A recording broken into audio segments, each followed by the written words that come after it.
बात है सर, आज तो बड़े खिल रहे हैं।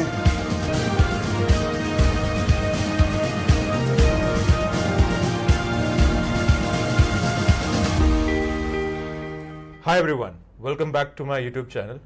तो जैसा कि आप लोग शायद अभी तक समझ गए होंगे, जो हमारे सब्सक्राइबर्स हैं, कि हम लोगों को मूवी से ज़रा कुछ ज़्यादा ही प्यार है। तो इसलिए हम जब भी मूवीज़ देखने जाते हैं तो व्लॉग्स भी बनाते रहते हैं। तो बेसिकली हमने सोचा कि जब हमको मूवीज़ इतनी पसंद ही हैं तो क्यों ना जो मूवीज़ हमको पसंद आती हैं हम उनके बारे में जो है आपस में डिस्कशन करें और उन लोगों के साथ करें जिनको भी मूवीज़ देखना पसंद है।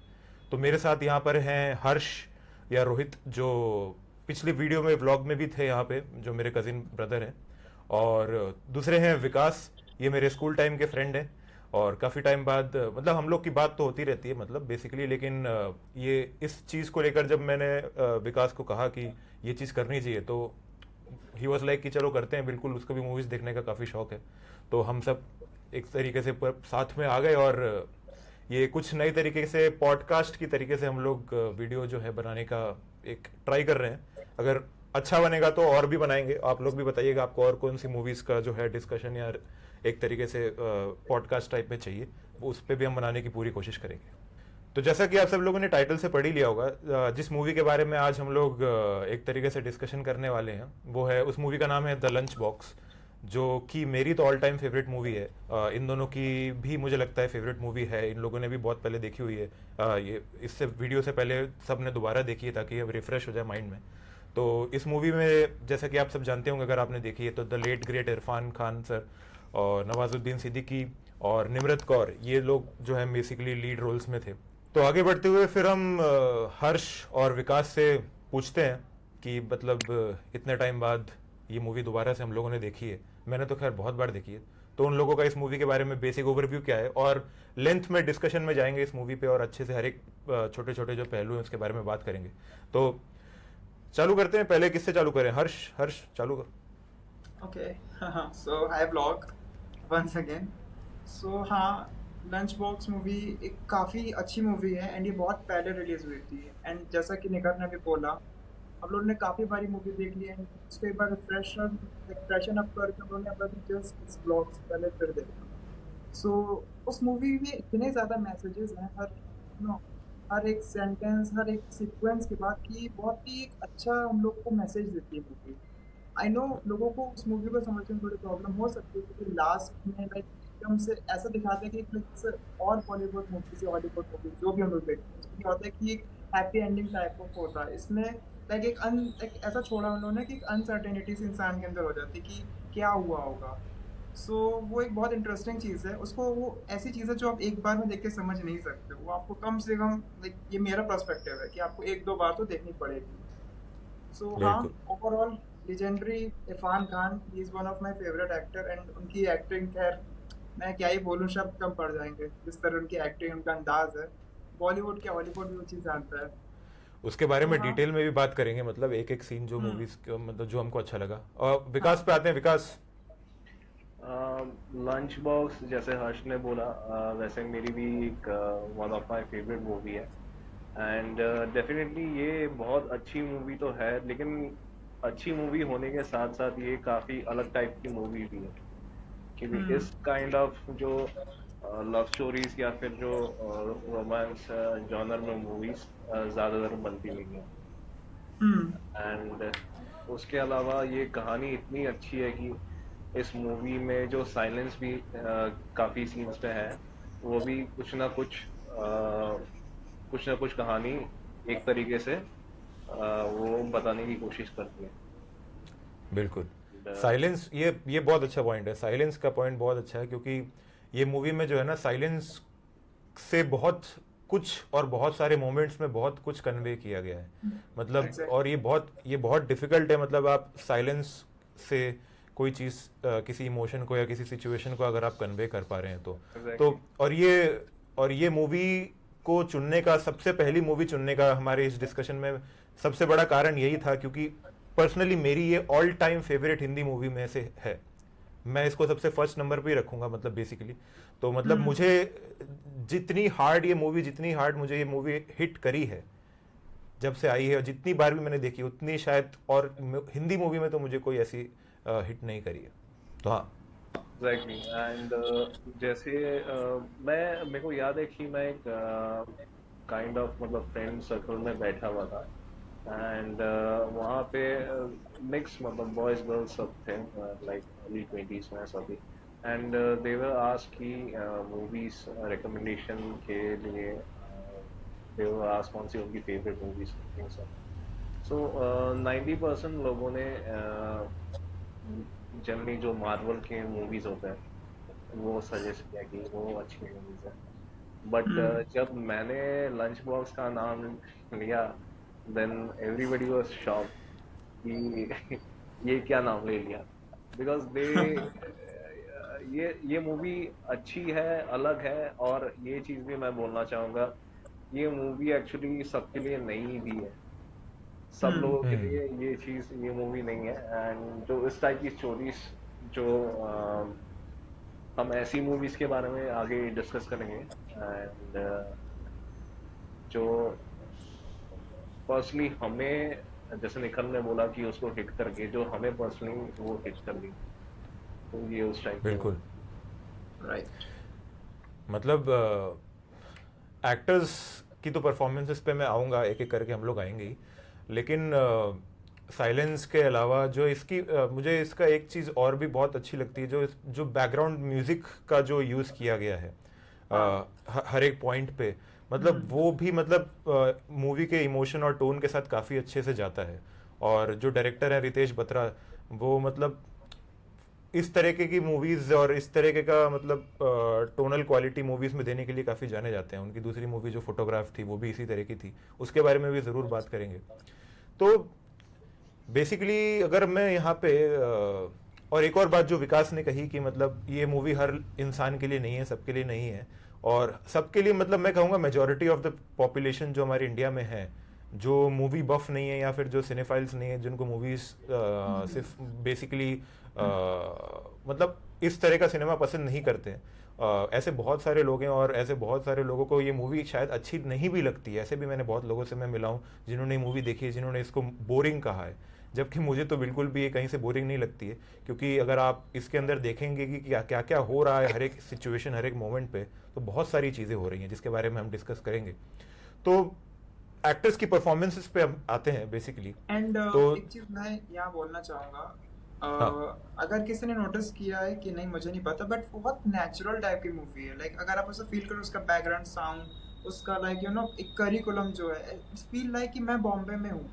जैसे और मूवीज में जैसा लगता है कि यार हाँ ठीक है चलो बैकग्राउंड बीजीएम अलग है, कुछ यू नो वीएफएक्स यूज किया अलग है, ठीक है, बट उसमें ऐसा फील होता है यार मैं बॉम्बे के स्टेशन पे खड़ा हूँ, मैं अभी लाइक यू नो वॉक कर रहा हूँ स्टेशन पे, मुझे वो लोकल या फिर वो बीएसटी वाली बेस्ट वाली बस कैच करनी है। तो वो जो चीज़ें हैं ना, छोटे छोटे पॉइंट पे बहुत नेचुरल है, जो कि आज मूवीज में हम लोग नहीं देखते, बिल्कुल नहीं देखते। और जो डब्बे वालों का जो दिखाया है हाँ मुंबई में, जो जो डब्बे वालों का सीन होता है, वो भी काफी हाँ, ऑथेंटिक तरीके से बहुत दिखाया गया है। ऑथेंटिक। हम्म। और वो जो डब्बे वाले जो ट्रेन में जो गाना गाते हुए जाते हैं, हाँ उसका भी बहुत बड़ा सिग्निफिकेंस है, जिसका एक कॉल बहुत बैक ज्यादा। मूवी के एंड में होता है। हम्म। तो उसके बारे में भी जरूर बात करेंगे। और मैं जानना चाहूंगा एंडिंग के बारे में सबके क्या थॉट्स है और क्या सोचते हैं सब लोग इस मतलब हर्ष और विकास एंडिंग के बारे में। उससे पहले लेकिन हम लोग हर एक एक्टर की परफॉर्मेंस और उनके कैरेक्टर के बारे में मैं मतलब डिस्कशन करना चाहूंगा, क्योंकि ये मूवी बेसिकली जो है एक्टर ड्रिवन मूवी है। मतलब या प्लॉट ड्रिवन होने से ज्यादा एक्टर ड्रिवन मूवी है, कैरेक्टर ड्रिवन मूवी है बेसिकली। तो सबसे पहले अगर हम बात करें जो फीमेल एक्टर जो थी इसमें, जो निम्रत कौर थी, उनकी परफॉर्मेंस के बारे में, तो हर्ष। तो जो निम्रत कौर की जो एक्टिंग थी वो बहुत ही नेचुरल टाइप की थी। एंड उसमें क्या सीन था ना, वो अपने लाइक उसकी जो यूज टू जो उसकी डेली प्रॉब्लम जो वो फेस करती थी, उसके उसके हस्बैंड के बीच में जो डिस्टेंस हो रहा था, उसका जो एक अफेयर चल रहा था, एंड उसका जो यू नो उसकी जो बेटी थी उसके साथ जो उसका लाइक एक बॉन्ड नहीं था जैसे एक माँ बेटी का होता है, वो जो चीज़ें थी and वो धीरे धीरे एक एक करके लेटर में जो शेयर कर रही है वो एक बहुत ही साइलेंट लव स्टोरी। लाइक आज की डेट की अगर मैं लव स्टोरी की अगर बात करूँ तो खैर कुडोस वो तो खैर अलग ही है, लेकिन इसमें जो प्योर जो होता है ना, purest form of you know exchanging our heart feelings, वो था। सो वो बहुत नेचुरल था। एंड बहुत बहुत मुश्किल है आज की डेट में ऐसा कुछ देख पाना। And the way she tells about her feelings, her emotion, you know, what she's going through, बहुत ज़्यादा बहुत अच्छे से उन्होंने दिखाया डायरेक्टर। एंड वो जिस तरह का रिप्रेजेंटेशन दिया है ना, you know, I think youth को उस चीज़ से कुछ देखना चाहिए कि आज की डेट में, यू नो, लाइक रिलेशनशिप कितने एक साल भी लास्ट नहीं करता है। सो बिल्कुल। That's what I want to say. Vikas, About Nimrit or other two? Nimrit Kaur, obviously Nimrit Kaur. Yes, yes, yes. ये थोड़ा सा अनपॉपुलर ओपिनियन होगा, बट नवाज और इरफान ऑलरेडी अच्छे एक्टर्स हैं, बट इस केस में आज से कि जो फीमेल लीड है निमृत में, she has outshined both the actors. मतलब ओह इंटरेस्टिंग। ये चीज़ कम लोग एग्री करेंगे, बट दिस माई, क्योंकि मैं बोलूँगा कि movie almost 60% he it's female driven, and उसकी जो पर्सनल लाइफ में जो वो स्टार्टिंग से उसकी पूरी पर्सनल लाइफ जो स्टार्टिंग से स्टोरी दिखाया, स्टार्टिंग से जो भी चीज़ें थे उसके साथ इंसिडेंट्स, एंड उसके बाद उसका जो रिलेशन है विद हर हस्बैंड, और जैसे कि हर्ष ने बोला कि कितना वो अपने रिलेशन में डिस्टेंस फील कर रही है, and lot of male viewers उनको इस चीज़ से काफ़ी कुछ सीखना चाहिए, इंक्लूडिंग मी। आई मीन जो भी रिलेशनशिप में है कि कई बार ऐसा होता है ना कि आप किसी के साथ होते हो तब भी सामने वाले को फील नहीं होता, डिस्टेंट वो अकेलापन फील होता है, इवन दो आप रिलेशनशिप में हो, and so that is something men need to learn, and उस चीज़ को कैसे सॉर्ट करे, फिक्स करे, या फिर मैं तो ये बोलूँगा कि कई बार it's better to have a conversation and sort these kind of things, because female के लिए काफ़ी ये सब चीज़ें है ना, काफ़ी ट्रॉमा टाइप ऑफ सिचुएशन है। जैसे उसमें मूवी का एक मैं सीन डिस्कस करना चाहूँगा कि when Irrfan Khan hears this news की फ्रॉम ऑटो रिक्शा वाला की कोई सामने वाली बिल्डिंग से वो Somebody jumped with his kid, with her kid, sorry. Call back है उसमें, और so वो situation है, so we need to understand, it's our duty to be there, yeah, and specifically मैं निम्रत का स्पेसिफिकली एक म्यूजिक वीडियो बहुत टाइम पहले देखा था, it was a Punjabi music video ही था, एंड शी वाज जस्ट उसने जस्ट म्यूजिक वीडियो में काम किया था, that's it, and from that background to act in a movie like lunch box, and इस काम को इतना अच्छा करना, that's like unexpected, and as I said she completely outshined the other two actors. Other two actors also did well, but she did a very nice job. नहीं, निमृत कौर ने तो खैर और भी काफ़ी अच्छी मूवीज़ में काम किया है। वो म्यूज़िक वीडियो तो मैं नहीं जानता कौन सा म्यूज़िक वीडियो है, लेकिन वो Nimrit Kaur is a very very fine actress. मतलब मैंने उनको और भी काम देखा है, वो बहुत अच्छी एक्ट्रेस हैं, और इस मूवी में भी बहुत अच्छी थी। लेकिन तो रिलेशनशिप की जैसे विकास बात कर रहे थे, मतलब जो हस्बैंड के साथ जो डायनामिक था उनका, मतलब जो उनका रिलेशन बीच में टूटने वाला था, मतलब टूट ही रहा था ये धीरे धीरे करके, मतलब जो चीट कर रहे थे हस्बैंड अपनी वाइफ के ऊपर, जो जिन्होंने मूवीज देखी है वो ये मूवी देखी है वो जानते होंगे। तो वैसा ही निमृत कौर के जो कैरेक्टर है उनका जो मतलब वो है रिलेशन विद हर मदर, वो भी काफ़ी इंटरेस्टिंगली दिखाया गया। एंड उनकी मम्मी का रिलेशन विद द फादर, जो फादर कभी दिखाई नहीं गए स्क्रीन पे।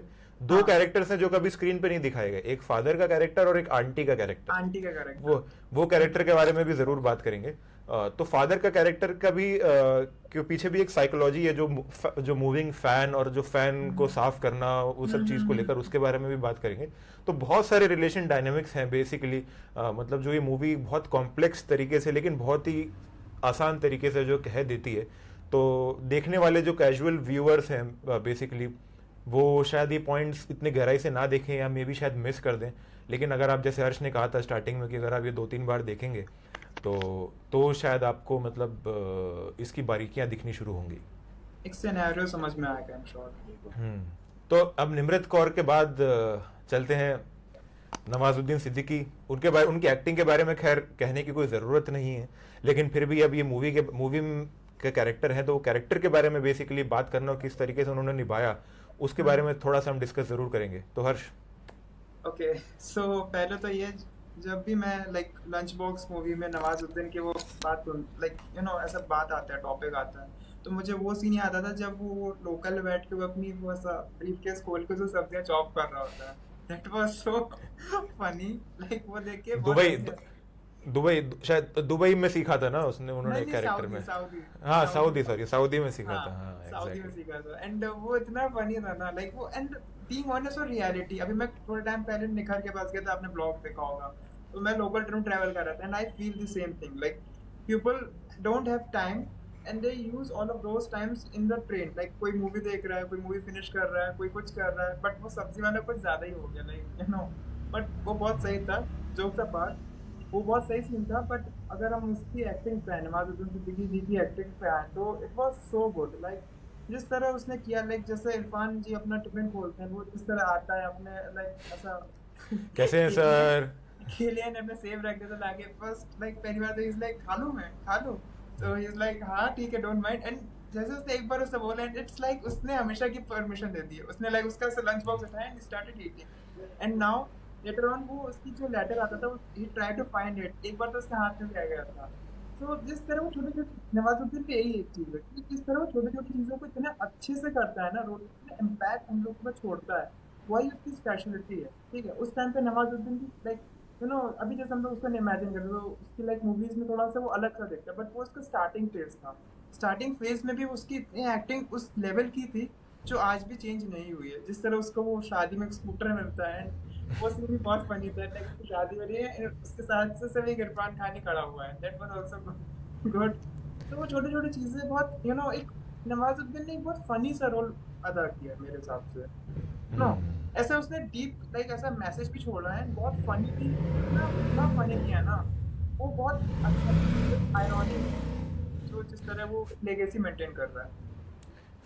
फनी तो है, लेकिन वो मजाक के पीछे बहुत ज्यादा दर्द भी छुपा है उस कैरेक्टर का। हाँ, जो मतलब खैर दर्द तो ये मूवी के हर कैरेक्टर में दर्द कहीं ना कहीं छुपा हुआ है, लेकिन हर कैरेक्टर जो है वो दर्द से अलग अलग तरीके से डील करता है, वो भी वो अलग ही ब्यूटी है।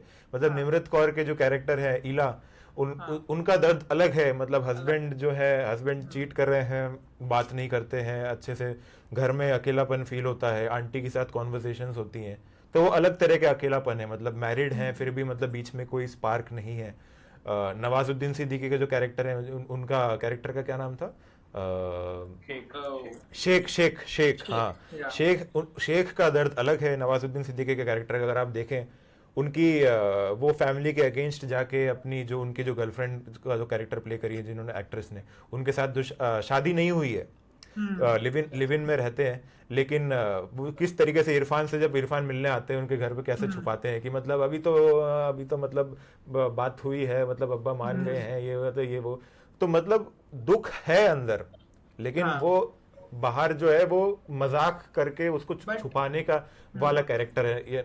हाँ, नवाजुद्दीन सिद्दीकी का बेसिकली एक चीज ये भी थी कि नवाजुद्दीन सिद्दीकी इरफान खान से मिलने के बाद एक अच्छा इंसान बना। जब फर्स्ट टाइम वो उसके साथ ट्रेन में ट्रैवल कर रहा था तो उसने फर्स्ट क्लास का टिकट नहीं लिया था, एंड लेटर ऑन उसके बाद उसने जाकर उसका पूरा पास ही बनवा लिया। तो he is trying to be good, like वो उससे सीख रहा था कि मतलब जो दुख दर्द जो है ना वो उससे ओवरकम कर रहा था। और गरीबी भी है नवाजुद्दीन सिद्दीकी के जो शेख है, शेख के गरीबी भी है। वो लंच नहीं ला पाता है, वो केला और सेब लेकर आता है हर बार। तो और जैसे कि इरफान खान कहते भी हैं एक अपने मोनोलॉग में कि मतलब जब लेटर लिखते हैं वो इला को कि नाउ डेज मतलब people eat 2 bananas for lunch, मतलब इट फिल्स यू अप। तो बेसिकली बॉम्बे में बहुत सारे लोगों की ये कहानी है, बड़ा पाव हो गया, अकेले हो गए बेसिकली, जो मतलब तो ये चीज भी है, मतलब वो गरीबी से भी डील कर रहा है, लोनलीनेस से भी डील कर रहा है, अगेंस्ट जाके जो है अपनी गर्लफ्रेंड के साथ होने वाली चीज को भी डील कर रहा है, लेकिन फिर भी वो जो एक चार्म है ना अपने फेस पे, जो बोलते हैं एक फनी कैरेक्टर का वाला, वो मतलब वो चीज सामने दुनिया को दिखा रहा है। तो मतलब ये चीज बहुत बहुत सही तरीके से निभाई है नवाजुद्दीन ने। और मैं तो ये कहूंगा कि मतलब नवाजुद्दीन के आप जो जिस तरह के रोल्स के लिए नवाजुद्दीन फेमस हुए हैं, मतलब आप गैंग्स ऑफ वासीपुर देख लें, सेक्रेड गेम्स देख लें, मतलब ऐसा आदमी जो खड़े होके 10 गोली आपके अंदर दाग दे, मतलब इतना खूनखार आदमी, इस तरह के कैरेक्टर निभाने वाला आदमी, एकदम भोला भाला सा सिंपल छोटा सा मतलब मीक कैरेक्टर एकदम, मतलब जो है ना उसको प्ले करना, मतलब कोई जमीन आसमान का एकदम डिफरेंस वाला कैरेक्टर, मतलब जिसको जो इंग्लिश में कहते हैं ना कि मतलब आप क्या वो टर्म है, टर्मिनोलॉजी एक्टर्स के लिए यूज करते हैं, मतलब transforming your bones for a character, मतलब बेसिकली आपकी बोन्स भी अलग तरीके से मतलब आपके फॉल करें आपकी बॉडी पे, कि आप बिल्कुल कैरेक्टर ही अलग हो जाओ, मतलब जैसे हॉलीवुड में जैसे डेनियल डे लुइस है, अगर आप जानते होंगे तो उस तरीके का। तो हाँ विकास, नवाजुद्दीन सिद्दीकी के बारे में।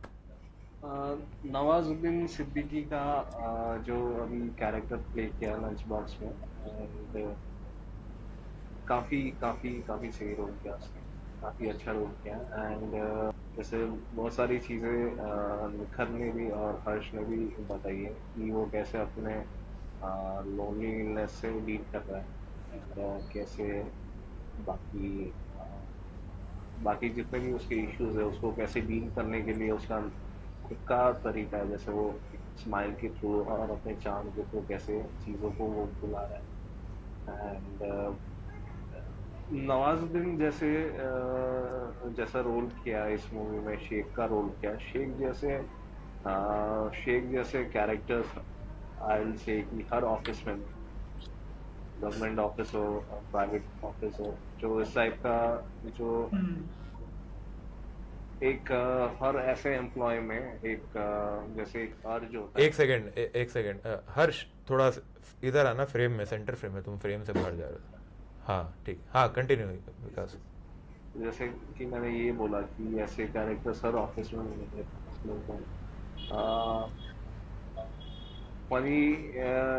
फनी होना एक अलग चीज है, एंड अपने पेन को छुपा कर उसके बाद भी अगर फनी अगर सामने हो और लोगों को एंटरटेन करना और एंगेज करना, that's a completely different thing. And ये चीज मतलब बेसिकली, हाँ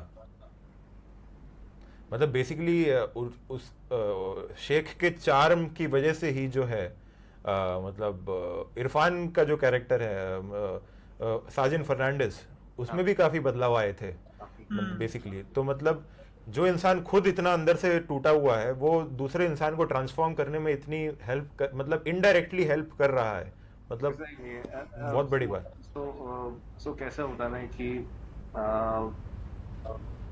जैसे इरफान का कैरेक्टर एंड शेख ये नवाज का कैरेक्टर, एंड ये यही चीज दिखा रहे कि कैसे मतलब कुछ लोग कितना एफर्ट लेते हैं, एफर्ट लेते हैं दूसरों को खुश करने में या फिर दूसरों के साथ एंगेज होने में, दूसरे के साथ कॉन्वर्जेशन स्टार्ट करने में। And I think that should be done in current society, because everyone is trying to be cool or everyone is trying to distance himself, लोगों से बात नहीं करना या फिर कुछ ना कुछ चीजें कि सिर्फ अपने काम से ही मतलब रखना।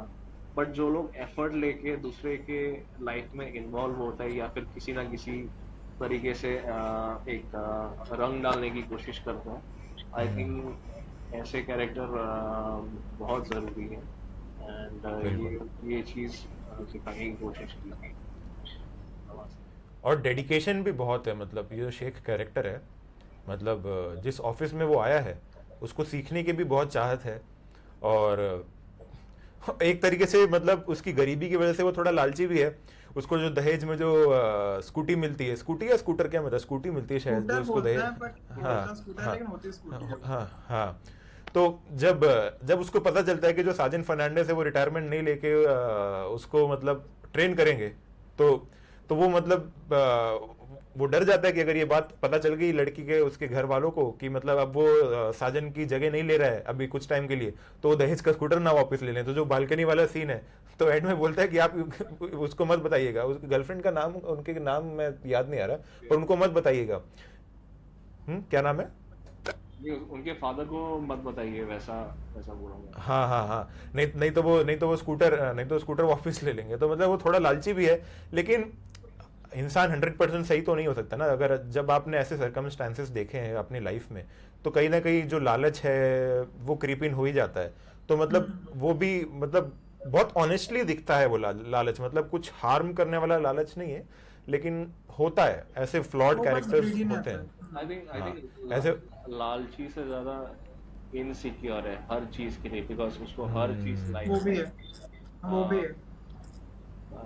भले ये उसकी फैंसी हो या फिर कोई फैमिली हो, या फिर because Irfan is only family he has, या फिर जॉब हो, हर चीज में डेडिकेशन तो है। एंड ये लालच होना भी सही है, बिकॉज इतनी इनसिक्योरिटी है कि कहीं उसके पास कुछ भी नहीं था स्टार्टिंग में, एंड वहां से लेकर अब छोटी छोटी चीज है। वैसे तो कुछ खास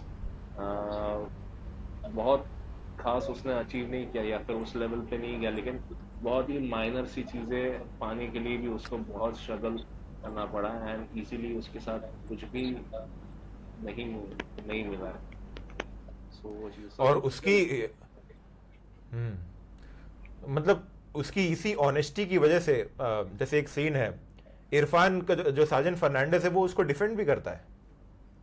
मतलब गलती करी है, साजन फर्नांडिस को उसके बॉस से डांट पड़ती है कि वाई दिस, मतलब ये सारे मतलब रिकॉर्ड्स जो हैं, गवर्नमेंट रिकॉर्ड्स गलत हैं, सब इधर उधर है, फाइनेंसेस इधर उधर हैं, और इसमें जो है वेजिटेबल्स की स्मेल आ रही है जिसके ऊपर रख के वो वेजिटेबल काट रहा था लोकल ट्रेन में।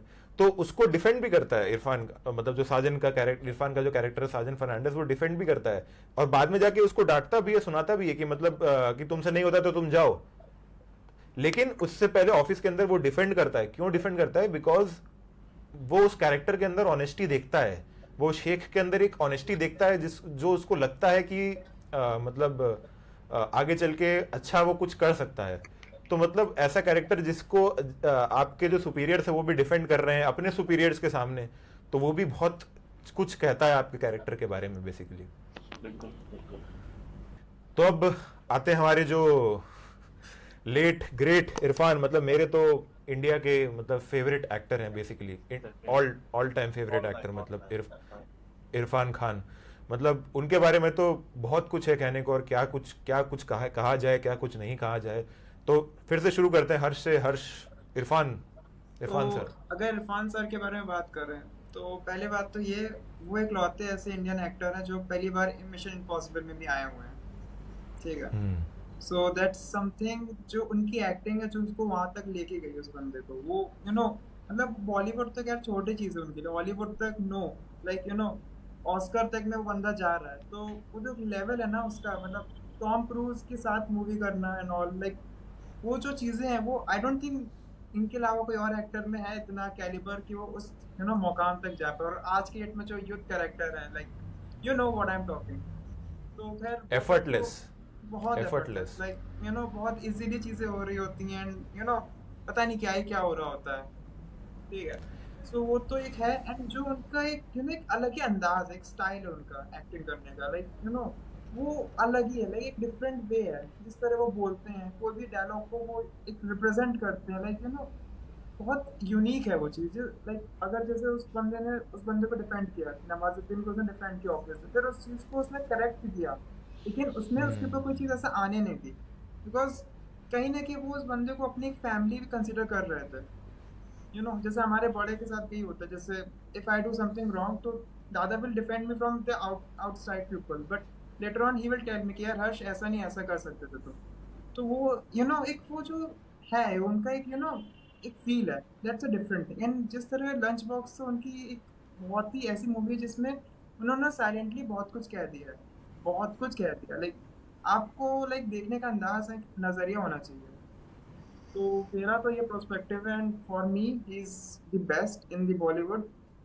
आई डोंट थिंक सो कोई है आसपास। I mean no offence to anyone, but या बिल्कुल सही। मतलब मेरे पास तो वर्ड्स ही नहीं इरफान खान के लिए, लेकिन हाँ विकास। या बहुत सारे लोग आजकल जानते भी है ये फैक्ट कि इरफान ने इस रोल को कंसिडर करने के लिए इंटरस्टेलर का जो एक मूवी है उसको रिजेक्ट किया। So Irfan is always he has always been a great actor and imagine Christopher Nolan को रिफ्यूज करना, मतलब क्रिस्टोफर नोलन को रिफ्यूज करना एंड अच्छे एक्टर होने के साथ भी I think this is the first movie apart from Maqbool and all movie, ये अरे पहला ऐसा टाइप का मूवी है जो उन्हें करने का चांस मिला है।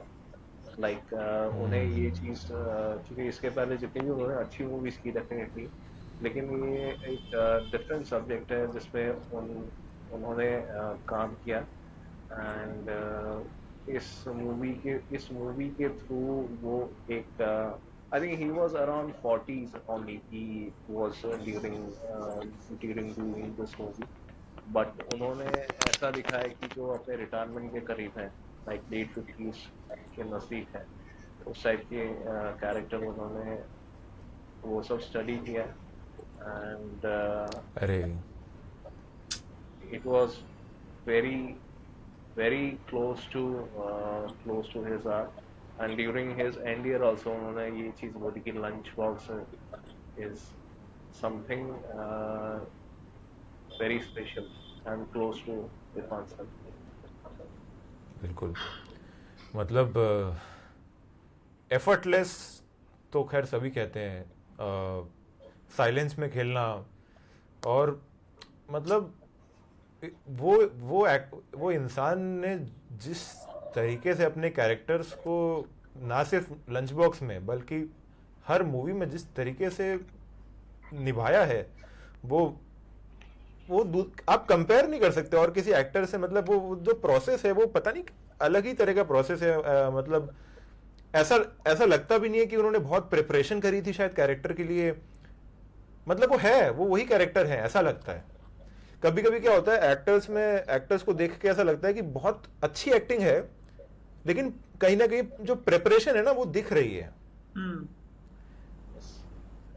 वो चीज इरफान में मैंने आज तक कोई भी कैरेक्टर में ऐसा नहीं देखा कि बहुत प्रिपेयर किया है, बहुत एफर्ट डाला है किसी कैरेक्टर को बनने में।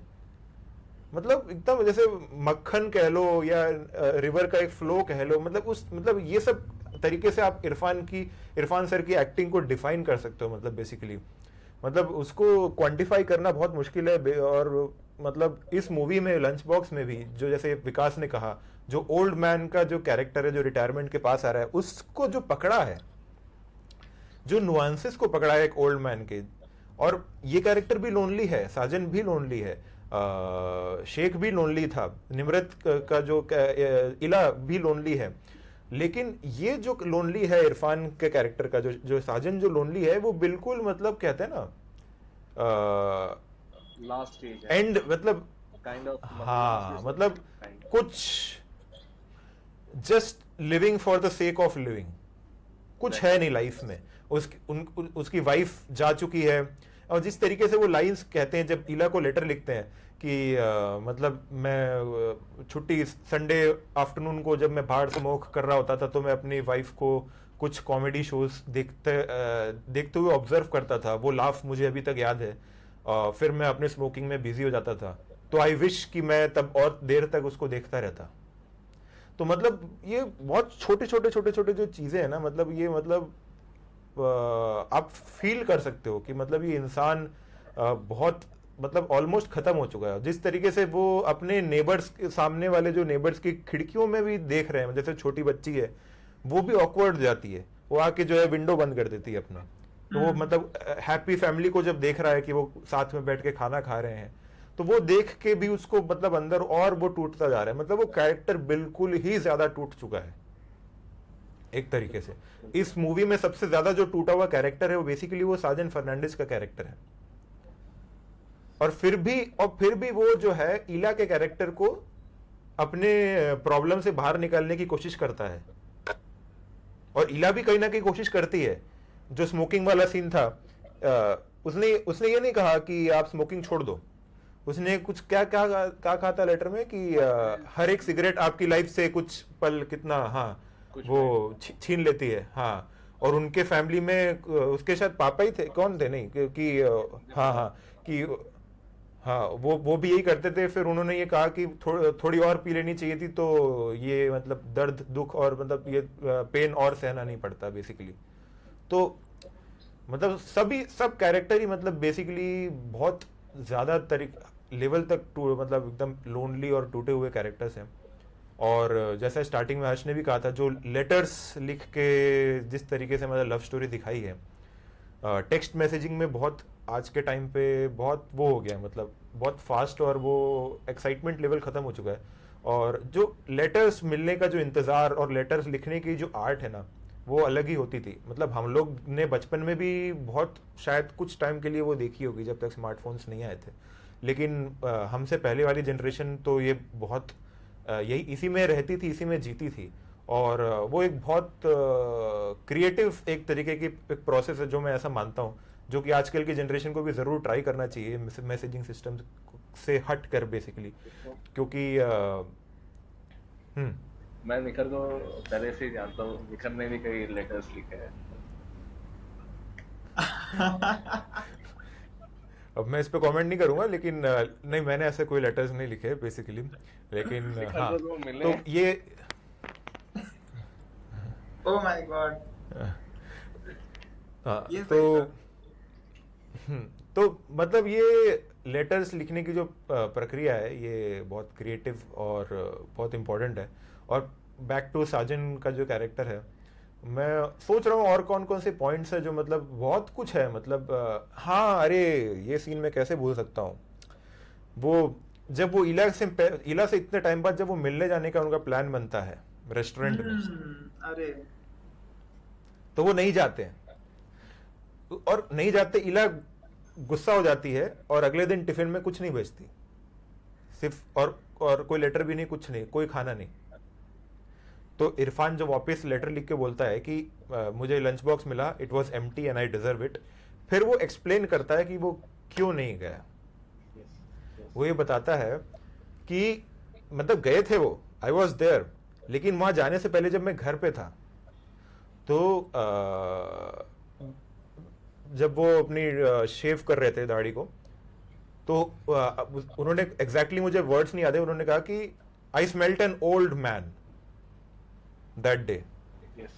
And I don't know when I became old. Maybe it was that morning, or maybe it was many mornings ago. और ये सीन और ये डायलॉग बहुत कुछ कह जाता है हमारे वे ऑफ लिविंग के बारे में। हमको पता ही नहीं चलता कि कब एज जो है हमारे ऊपर चढ़ती जा रही है, और लाइफ में कोई ऐसा एक मोमेंट आता है जो सडनली आपको एक थप्पड़ मार के जगाता है कि अब आप जो है वो एज के नहीं रहे। जैसे हम लोग टीनेजर्स से मिड 20s में आए, तो हम सबकी लाइफ में मतलब ऐसा एक मोमेंट आया, कभी ना कभी आया ही होगा, कि मतलब हमको एकदम से रियलाइज हुआ कि मतलब अब हम उस एज में नहीं है जो हम मेंटली हम अपने आप को इमेजिन करते जा रहे हैं अभी तक। मतलब हमारी फिजिकल एज बढ़ती जाती है, लेकिन मेंटली हमारी एज जो है वो उतनी जल्दी नहीं बढ़ती, क्योंकि मे बी शायद हम एक्सेप्ट नहीं करना चाहते उस फैक्ट को। और यूजुअली लड़कों में मैंने ये चीज काफी लोगों ने, even I have talked with जो everyone from my relatives also, uncle सबसे, कि लड़कों का जो एज है, वो मेंटल एज है, वो काफी टाइम तक यंग ही रहता है। यंग रहता है या फिर वो अपने आप को यंग मानना चाहते हैं, वो भी एक बात है। डिनाइल मोड काफी है, मतलब people don't want to accept their age, not only age, मतलब बहुत सारी चीजें, अपनी फिजिकल बॉडी की फ्लॉज जो हैं जो नेचुरल फ्लॉज हैं वो भी एक्सेप्ट नहीं करते हैं। तो हर चीज़ को लेकर ये डिनाइल मोड ह्यूमन बींग्स में है, इसलिए ये सीन बहुत पावरफुल है। जब मैंने पहली बार देखा था तब तो मतलब मैं लिटरली मेरा एकदम ऐसा हो गया था, होश उड़ गए थे मतलब। तो इसलिए वो ये सीन के बारे में बात करना बहुत ज़रूरी था। मतलब स्मेलिंग अ ओल्ड मैन, ये जो फ्रेज़ है ना, ये बहुत और फिर वो जो उसके बाद जो सीन दिखाते हैं रेस्टोरेंट में कि वो वहाँ पे बैठा हुआ है, वो देख रहा है, लेकिन वो और जिस तरीके से इरफान ने वो सीन को प्ले किया है, मतलब आई कांटेक्ट ऐसे किया नीचे, मतलब वो छोटे छोटे नुआंसेस, मतलब कि इला ने कभी साजन को देखा नहीं है, तो इवन इफ इला सीज साजन, अगर वो देख भी लेती है तो नहीं पहचान पाएगी कि वो साजन है, क्योंकि मे बी आई थिंक ऐसा है कि कई बार ऐसा होता है ना, मैंने किसी से मिलने जाते हो तो भले ही नहीं देखा हो, लेकिन ये इस चीज का एंटिसिपेशन होता है, एक वाइब से मालूम चल जाता है कि शी इज एक्सपेक्टिंग समवन, तो वो तो पता चल जाता है and that guy is here to see, वो चीज का मालूम होता है। लेकिन उसमें भी वो कैसे स्मॉल डिटेल, वो माइन्यूट प्लान्स जो देता है, जिसमें वो अपने उस निमृत के कैरेक्टर को फुल वो यकीन दिला देते हैं। हाँ। यकीन दिला देता है एंड उसकी ब्यूटी को ऑब्जर्व करता है एंड वो उतने में ही सेटिस्फाइड रहना चाहता है, उससे ज्यादा उसकी कोई एक्सपेक्टेशंस नहीं होती, वो सब इतने में खुश है कि मेरे संबंध किसी ना किसी तरीके से ऐसी औरत के साथ है एंड इसको मैं उसकी जो पीड़ा है उससे मैं बाहर निकाल सकता हूँ। और जैसे कि वो लेटर में लिखता भी है साजन की, मतलब you are young, you are beautiful, you can dream, अभी तुम सपने देख सकती हो। हाँ। और मैं उस एज में नहीं हूँ। और ऐसा नहीं है कि इरफान का साजन का जो कैरेक्टर है वो 70-80 साल का है, जो कि आगे मैं आपको बताऊंगा। एक और बहुत बेहतरीन सीन जो ट्रेन वाला होता है एंड में, मतलब जब वो वापस अपने घर आता है तब उसको रियलाइज होता है कि वो इतना ओल्ड भी नहीं है। वो जब एक बुढ़े आदमी सामने बैठे होते हैं, जब वो नासिक जा रहा होता है और वो अपनी फिंगर्स को ऐसे टेबल पे टैप कर रहा होता है, एकदम ओल्ड फिंगर्स को, कुछ डायलॉग नहीं है वो सीन में, कोई इंडिकेशन नहीं है, लेकिन इरफान जो साजन का जो एक्सप्रेशन से उसको आप खुद समझ जाओगे कि उसको एकदम से फिर से एक और थप्पड़ पड़ता है कि मैं अभी इतना भी बुढ़ा नहीं हुआ हूँ जितना मैं अपने आप को मतलब उस दिन समझ रहा था। एकदम से मुझे रियलाइज हुआ था कि मतलब ये मेरे सामने जो आदमी बैठा है, ये मतलब ये इतना खुश है, ये इतना हैप्पी है, ये अपने मतलब वो आदमी शायद अपने बेटे या बेटी से मिलने जा रहा था शायद, if I am not wrong, Nashik में।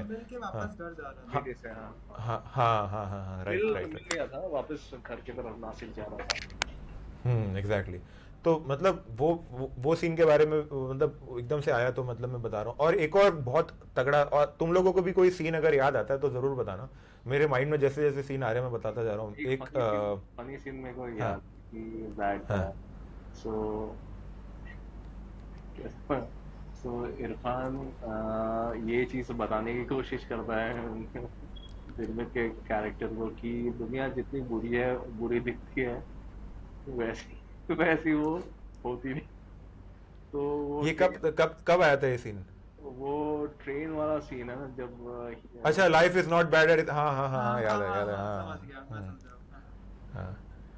और उसी सीन के उसके थोड़े सीन बाद वो डिस्क्राइब करता है कि मतलब वो हॉस्पिटल के बारे में, जैसे चीजें बदल गई हैं कि मतलब एवरीथिंग हैज चेंज्ड नाउ, मतलब sometimes I treat myself to an auto rickshaw, sometimes I treat myself to an auto rickshaw, और बहुत सारी चीज़ें बदल गई हैं, बट कुछ चीज़ें हैं जो अभी भी वही हैं।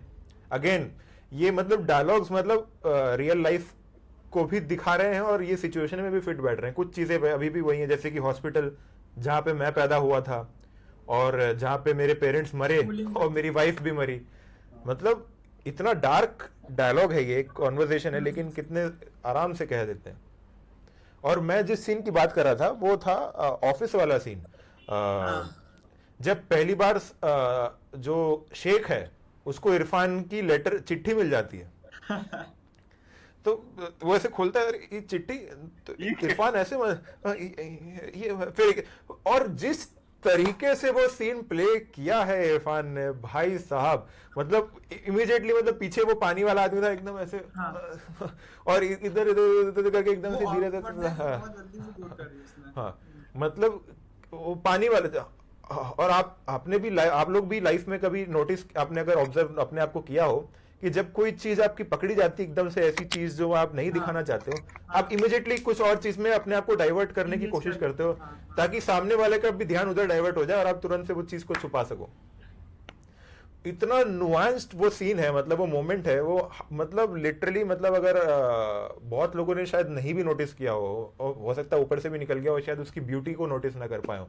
और शेख भी शाना है, शेख का जो कैरेक्टर है वो भी शाना है, वो पागल थोड़ी है, वो भी बाद में धीरे से बोलता है, हाँ वो खाना खाते हुए धीरे से बोलता भी है।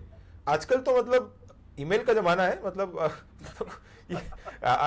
आजकल तो सब ईमेल भेजते हैं, तो फिर वो बोलता है, मतलब नहीं वो लेटर जो है बोलता है इरफान, आई डोंट नो, मतलब अरे क्या सीन है, मतलब उसको सीन को, और ऐसे बहुत सारे सीन है जैसे जैसे दिमाग में आते जाएंगे, बेसिकली मैं बताता जाऊंगा, तुम लोगों के दिमाग में भी कोई ऐसे बहुत अच्छे, अगर कोई, मुझे तो सबसे ज्यादा सही सीन अगर किसी का इसमें लगता है फनी, तो मुझे आंटी है, लाइक आंटी, अरे आंटी का कैरेक्टर,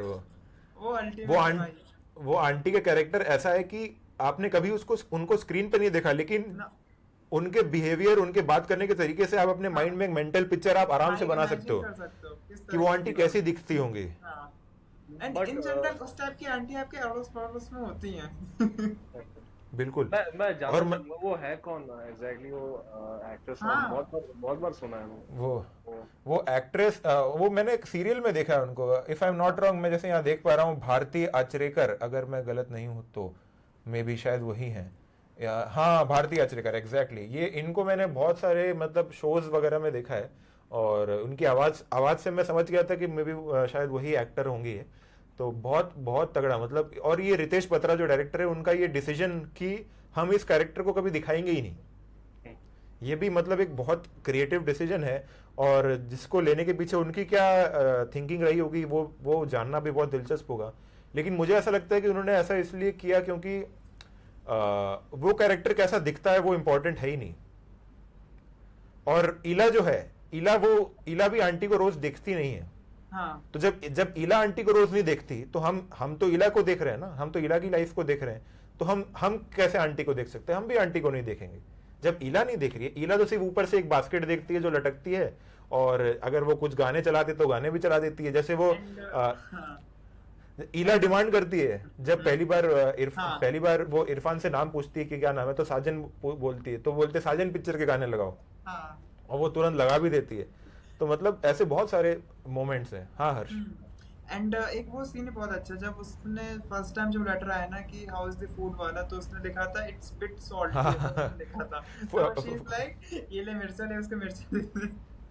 मतलब कि ऑडेसिटी की, मतलब आपको पहले तो कहीं और का खाना मिला, आपने उसको पूरा खा भी लिया। हालांकि साजन को नहीं पता था कि वो कहीं और से आया, उसको लगा कि भाई वो तो शौक हो गया भाई, इतना अच्छा खाना एक रेस्टोरेंट से जहाँ से एकदम रोज आलू गोभी आती है, वहां से इतना बढ़िया खाना, वो भी घर का इतना स्वादिष्ट खाना, वो खा गया। और अगले दिन जब लेटर मिला तो लिखता है कि फूड वाज सॉल्टी टुडे। तो बोलता है एक तो पहले खाया खाना, उसके बाद कंप्लेंट भी कर रहा है, तो ले मिर्ची डाल दे अगले। उसे पूरा खाना चाट भी लिया। हाँ, और ऊपर से फिर कंप्लेंट भी कर रहा है कि फूड वाज सॉल्टी टुडे। वो बहुत सही सीन था। मेरे को एक चीज अच्छी लगी इस फिल्म के बारे में, और ऐसी कई सारी जो हिंदी मूवीज निकलती है, आर्ट फिल्म्स होती है, उनकी एक चीज होती है जो रेफरेंसेस वो देते हैं जो उस टाइम का, या फिर उस टाइम के कल्चर के बारे में, पॉप कल्चर के बारे में, रिगार्डिंग मूवीज के बारे में। सो ये मूवीज ही दूसरे मूवीज, या फिर जैसे साजन फिल्म है उसके गाने, उनको कहीं ना कहीं ट्रिब्यूट देने की कोशिश की। उसके अलावा जो डीडी नेशनल में पुराने सीरियल्स आते थे, हाँ, वो सीरियल का नाम मैं तो बिल्कुल नहीं जानता, लेकिन शायद हमसे बहुत पहले के, ये जो है जिंदगी, हाँ ये जो है, अरे यार इसके याद है। हाँ, सो इस आर्ट का काम ही है कि प्रीवियस किसी ने जो भी काम किए है उसको रेस्पेक्ट रेस्पेक्ट देना एंड बिल्कुल। ट्रिब्यूट देना, एंड आई थिंक कि that is very very good, because independent film makers और इंडिपेंडेंट सीन में जो लोग काम करते हैं उन्होंने हमेशा मेन स्ट्रीम चीज़ों को रेस्पेक्ट दी है, बट कभी वाइस वर्सा नहीं हुआ कि कभी मेन स्ट्रीम लोगों ने इंडिपेंडेंट वर्क को कभी उस हिसाब से जो रेस्पेक्ट है वो नहीं, तो वो चीज़ें वो है। हालांकि हालांकि किसी भी एक फिल्म इंडस्ट्री में ऐसे कंपार्टमेंटलाइजेशन होना नहीं चाहिए कि मेन स्ट्रीम है, ये आर्ट हाउस सिनेमा है, सिनेमा होता है बेसिकली। पर खैर हमारी कंट्री में ऐसा है कि मतलब ये कमर्शियल सिनेमा है या आर्ट सिनेमा है।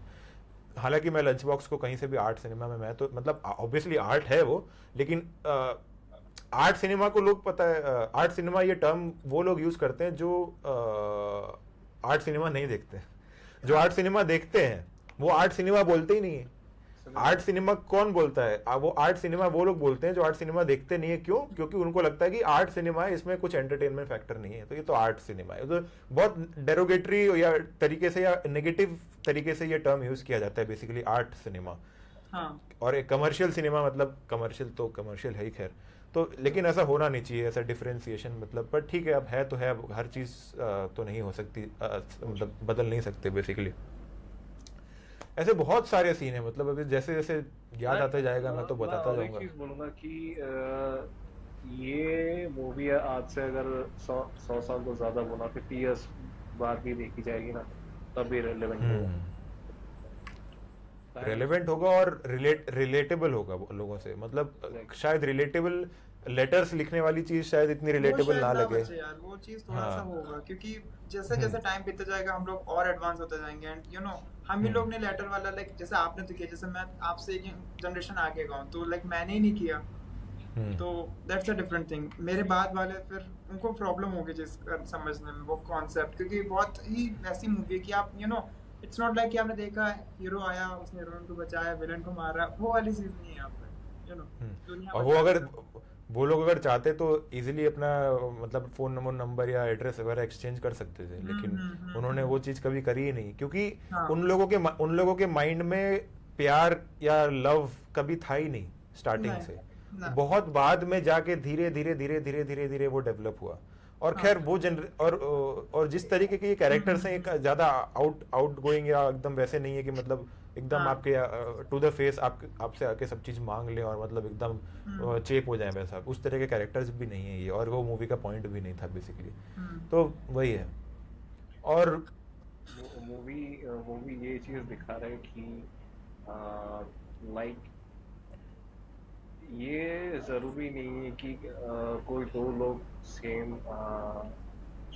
स्पेस या फिर वो शेयर करें तभी उनके बीच में क्लोजनेस हो सकता है। लोग सिर्फ अपने थॉट्स, आइडियाज और जितने भी यू नो जिस तरीके से वो एफर्ट ले एक दूसरे को अंडरस्टैंड करने का, एक दूसरे को समझने की कोशिश करें, लोग उतना करीब आते हैं इवन दो लोगों ने कभी एक दूसरे को लाइक देखा नहीं, ये चीज है। और एक और बहुत, अरे वो सीन मैं कैसे भूल सकता हूँ, एक और बहुत प्यारा सीन अभी मुझे याद आया। जब ईला को ये पता चलता है फोन पे कि उसके जो फादर है उसकी डेथ हो गई, उनकी डेथ हो गई है, तो वो सीन और कोई भी मूवी होती उसमें ईला को दिखाते और उसको रोता हुआ दिखाते या दुखी होता हुआ दिखाते, कुछ भी दिखाते। वो सीन में वो उसको फोन आता है, उससे पहले वो कपड़े छांट रही है वो अपने वॉशरूम में, तो कैमरा वहीं पे स्टिल है, वहां से वो फोन लेने जाती है, कैमरा वहीं पे रहता है वॉशरूम पे ही, और वहां ईला जाके कॉल उठाती है, कॉल में पता चलता है उसको, फिर वहां रोने लगती है और रोने की आवाजें हमको सुनाई दे रही हैं। डायरेक्टली ईला को नहीं दिखाया। मुझे ऐसा लगता है कि क्यों नहीं दिखाया, क्योंकि ये ईला का बहुत प्राइवेट मोमेंट है,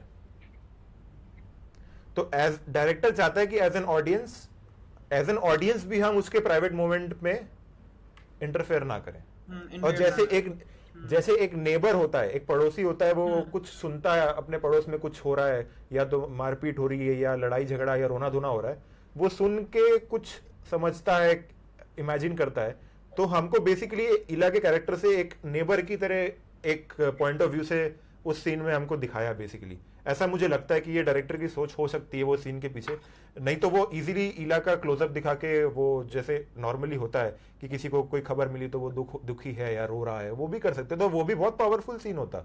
ऐसा नहीं है कि वो बहुत कम होता, लेकिन ये चॉइस लेना, ये बोल्ड चॉइस लेना, एक एम्प्टी फ्रेम, मतलब फ्रेम में कोई एक्टर नहीं है, एक एम्प्टी फ्रेम पे होल्ड करना इतनी देर, ये बहुत ब्रेव डिसीजन है जो हर डायरेक्टर नहीं ले पाते।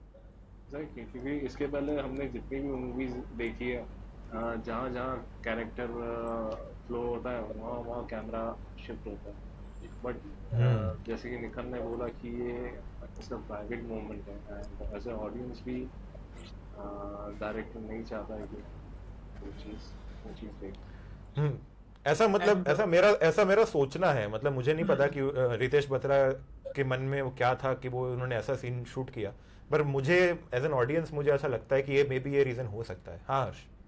एंड एक वो भी सीन बहुत ऐसा था, लाइक उसमें ये दिखता है कि जब एला अपने मम्मा के पास जाती है मिलने, ठीक है, वो अपने फादर का बता रही होती है कि लाइक यू नो मेडिसिन उसकी 5000 की उसकी एक महीने की आएगी, तो चीज लाइक मैं अपने हस्बैंड से बात करती हूँ, बट वो जो तरीका है ना उसमें वो लाइक दिखता है कि उसका और उसके हस्बैंड के बीच कितनी ज्यादा दूरियां भी हैं, और वो सीन अगेन स्टीरियोटाइप भी दिखाता है कि भाई लड़की से कैसे पैसे ले लें भाई। तो हाँ। अगेन बहुत सटली जो है स्टीरियोटाइप्स को भी दिखा रही है ये मूवी, लेकिन उस पर कॉमेंट्री नहीं कर रही है। हाँ, एक चीज ये भी है वहाँ पे कि इला का जो भाई है, इन शॉर्ट उसके घर का जो लाइक भाई है, वो भी लाइक ही इज डाइड और समथिंग, वो भी उसमें से दिखाने को पता है। तो एक चीज ये भी कि उसके ऊपर एक प्रेशर चीज का भी है, यू नो, जब घर का एक जवान लड़का चला जाता है तो बहुत कुछ हो जाता है घर पे। और यही मम्मी के वाले सीन, एक और ऐसा ही सीन है मम्मी के साथ, जब उनके फादर की डेथ हो जाती है और जब वो वापस घर पे जाती है, हाँ। तो उसकी मम्मी जो कहती है वो बहुत बहुत प्रैक्टिकल और बहुत रियल चीज है। मतलब हम हर कोई मतलब हर कोई मूवीज में भी दिखाता है और हम भी ये सोचते हैं और एक्सपेक्ट करते हैं कि भाई जब कोई इंसान मरता है क्लोज आपके फैमिली वाला तो आप बहुत दुखी होगे, आप बहुत डिप्रेशन में जाओगे, ये वो, जो कि बिल्कुल सही है।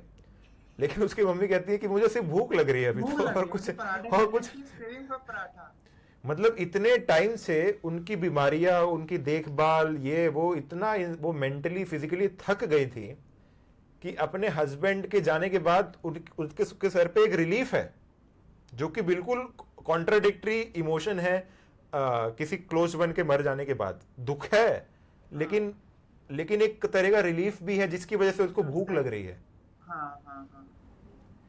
तो ये बहुत मतलब बहुत पावरफुल मतलब ये मोमेंट था, मतलब कि ये रियल में भी होता है, रियल में भी ऐसा होता है कि रियल में सब कुछ खैर दुखी तो सभी होते हैं, लेकिन अगर मतलब कोई इंसान जब बहुत ज़्यादा तकलीफ जिसमें वो खुद भी तकलीफ में हो और फैमिली भी बहुत समय से तकलीफ उठा रही है उस वजह से, फाइनेंशियली, मेंटली, फिजिकली, डेली रोज इतना, और जब वो एकदम से मर जाए किस एक पॉइंट पे आके, तो बहुत तरह का रिलीफ भी मिलता है फैमिली को। हालांकि बहुत अजीब सा साउंड करता है मरने पे रिलीफ मिलना, लेकिन ये एक है, ये एक सच, ये भी एक सच है, दुख के साथ साथ। हाँ, तो वो हो जाता है। तो आप इमोशंस और प्रैक्टिकलिटी को बैलेंस करना पड़ता ही है एक पॉइंट पे। तो ये मूवी बहुत अच्छी तरीके से वो सीन में दिखाती है, मतलब बहुत पावरफुल सीन था वो।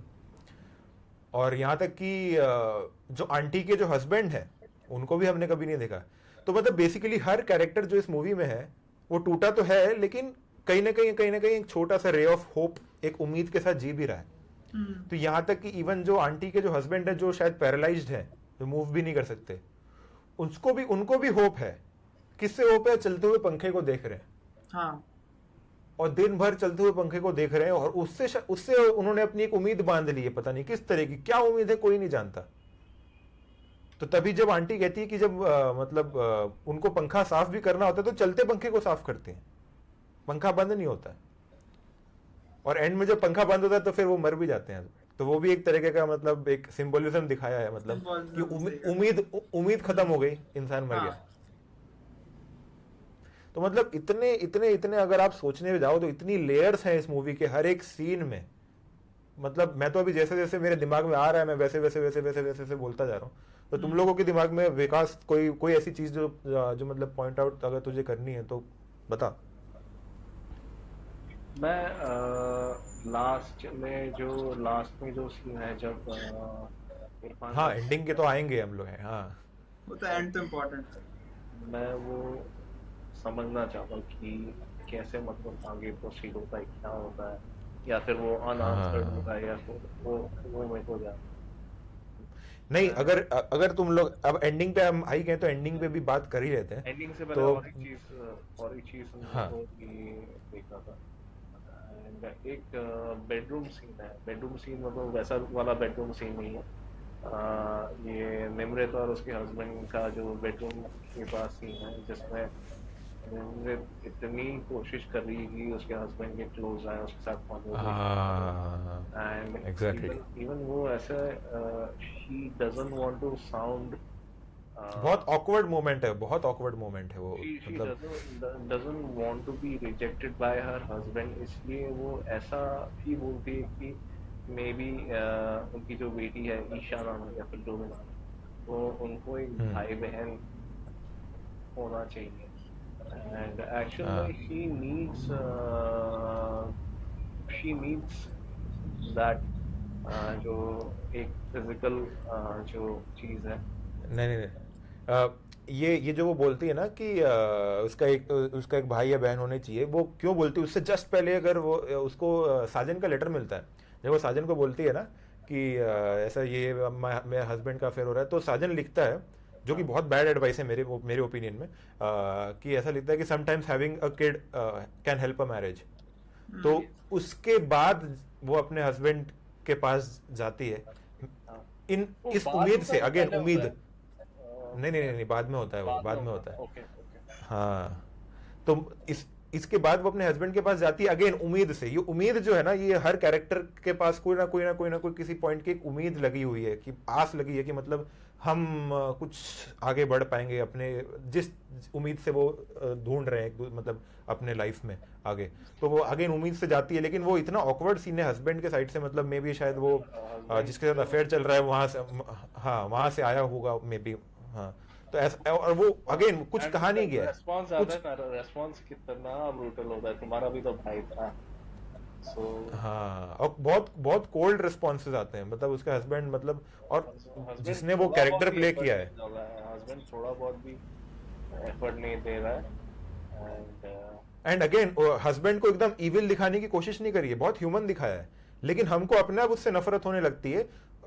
अगर उसको क्लीशे बना देते ना इविल की, मतलब ऐसे मार पीट कर रहा है, गाली गलौज कर रहा है, तो हमको अपने आप ही नफरत हो जाती। वो ऐसा कुछ नहीं कर रहा है, he is very gentle, he is very kind काम, लेकिन फिर भी उसके जो एक्शन है वो इतने कोल्ड हैं, इतने मतलब क्या बोलते हैं ना, अजीब से रिस्पॉन्सेस दे रहा है कि हमको चिढ़ होने लगती है उस कैरेक्टर से। तो मतलब action speak visor then the words, वो बात है वहां पे। और वो जो एक्टर ने वो जो कैरेक्टर प्ले किया, अगेन वो एक्टर का भी काम बहुत अच्छा था। उनका नाम आया है बात, तो नाम भी ले लेना चाहिए, नकुल वैद, अगर मैं गलत नहीं हूँ तो नकुल वैद, बहुत अच्छा रोल प्ले किया है मतलब। एक्टर का कोई और काम देखा नहीं था वैसे वो एक्टर। हाँ लेकिन मतलब उन्होंने काम काफी अच्छा किया है, मैंने भी शायद नहीं देखा है, लेकिन मे बी किया होगा उन्होंने, काफी काम अगर किया होगा तो, अगर नहीं किया तो करना चाहिए और उनको काम मिलना चाहिए। अच्छा बहुत अच्छी तरीके से वो मतलब रोल को निभाया है। एंडिंग के बारे में तो बात करेंगे, और अगर कुछ सीन अगर आ रहा हो माइंड में, जैसे वो एंड में वो ओल्ड मैन को देखने वाला सीन था, वो भी बहुत, जो अभी हमने डिस्कस किया वो भी बहुत अच्छा था। फिर डब्बे वालों का अगेन जैसे दिखाया है, मुंबई का जो बैकड्रॉप दिखाया है, कि मतलब वो भी एक थीम, एक रोल प्ले करता है, मतलब मुंबई सिटी की जो एनर्जी है, मुंबई सिटी की जो वाइब है, वो भी इस मूवी में एक बहुत रोल प्ले करती है। मॉनसून सीजन का होना, और जो डब्बे वालों का रॉन्ग डिलीवरी होना, जो कि बहुत रेयर है।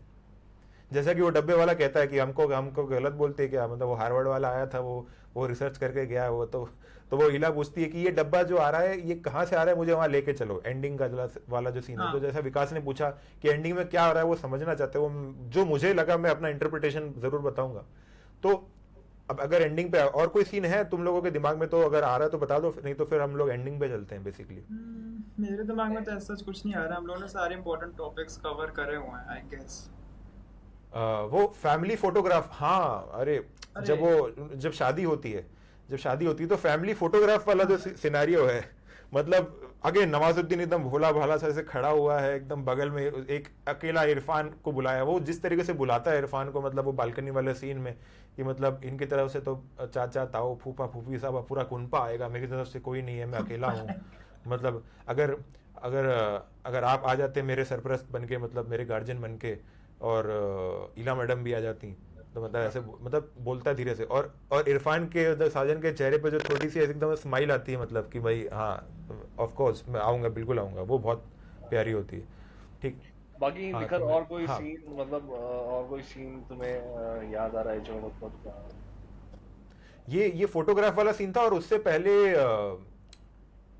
जब हाँ फिर जब एंड में जब वो नासिक ही जा रहा होता है ना साजन, हाँ नासिक ही जा रहा होता है, हाँ नासिक जाने लगता है, तो जो सी ऑफ वाला सीन है जब वो छोड़ने आता है क्या बोलते हैं शेख, वो भी बहुत इमोशनल सीन लगा मुझे, मतलब बहुत, मतलब इमोशंस दिखाई नहीं गए वो सीन में, लेकिन जैसे साजन उसको कहता है कि you are a very good husband, and तो मतलब वो बात बहुत उसको लगती है कि मतलब हाँ एक अप्रूवल काइंड ऑफ थिंग जो है मिला है, मतलब बेसिकली शेख से, तो बस वही वाला जो सीन है, मतलब बेसिकली जब वो उनको मतलब अप्रूवल देता है basically you are a good husband, तो वो बहुत मुझे काफ़ी इमोशनल सीन लगा।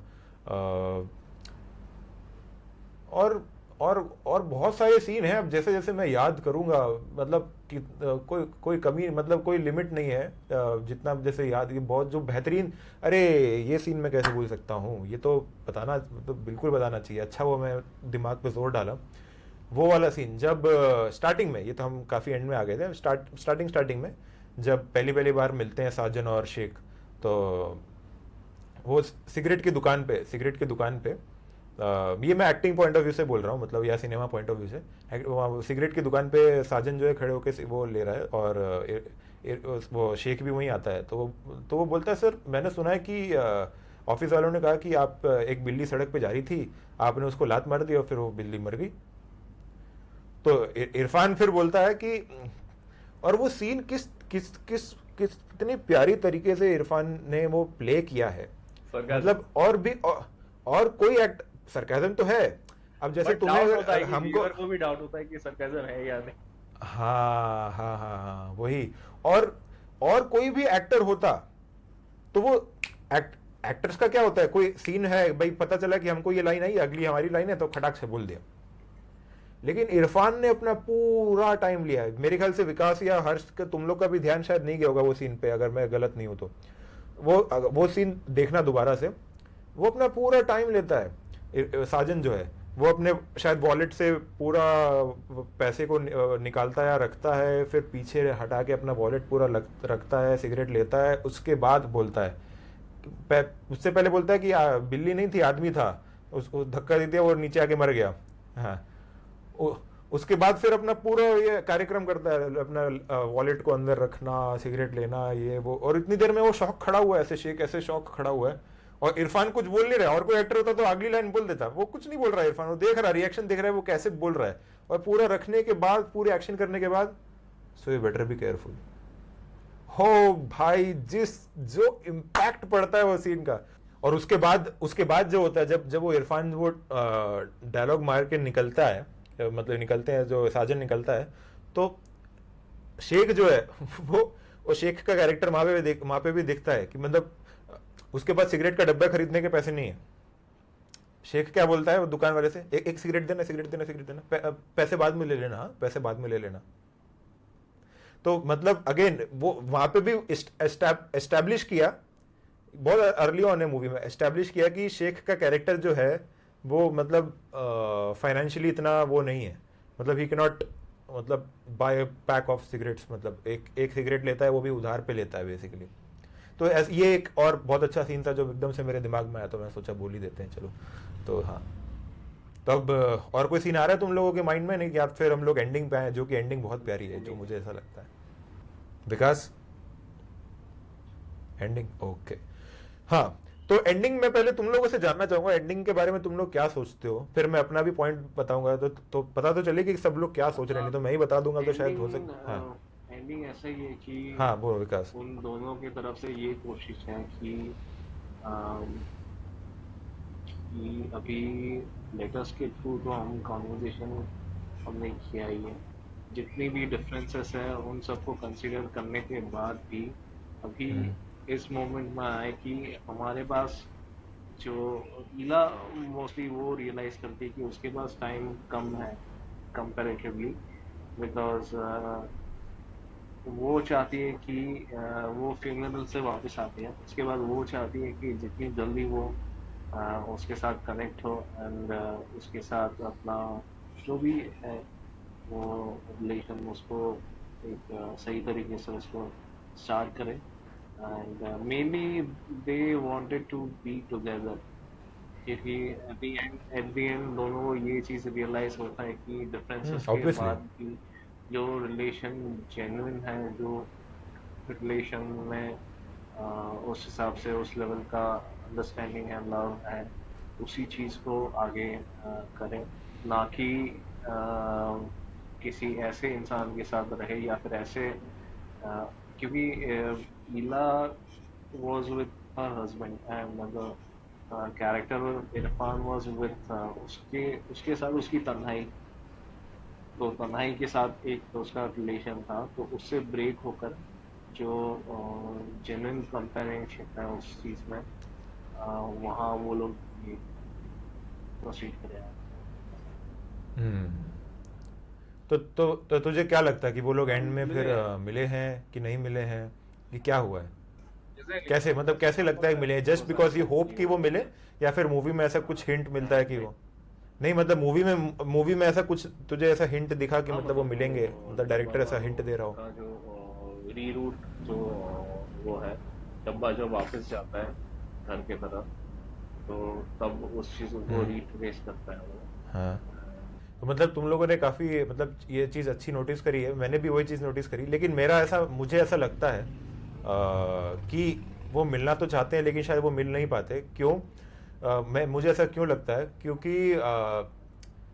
एक वो वाला सीन याद होगा मूवी में एंडिंग में ही, जब वो इला जो है अपनी लड़की को स्कूल मतलब जाते हुए देख रही है बालकनी खिड़की से, तो वो एक इमेजिनरी लेटर लिख रही है साजन को, जो साजन तक अभी पहुंचेगा नहीं, क्योंकि साजन अब ऑफिस में है नहीं, तो वो कैसे लेटर देगी। तो वो बोलती है कि शायद मैं ये लेटर लिखूं, शायद आपको ना मिले, और जब तक ये वो यशवी नाम है शायद लड़की का, वो वापस आएगी तब तक हम लोग जो है भूटान के लिए निकल चुके होंगे।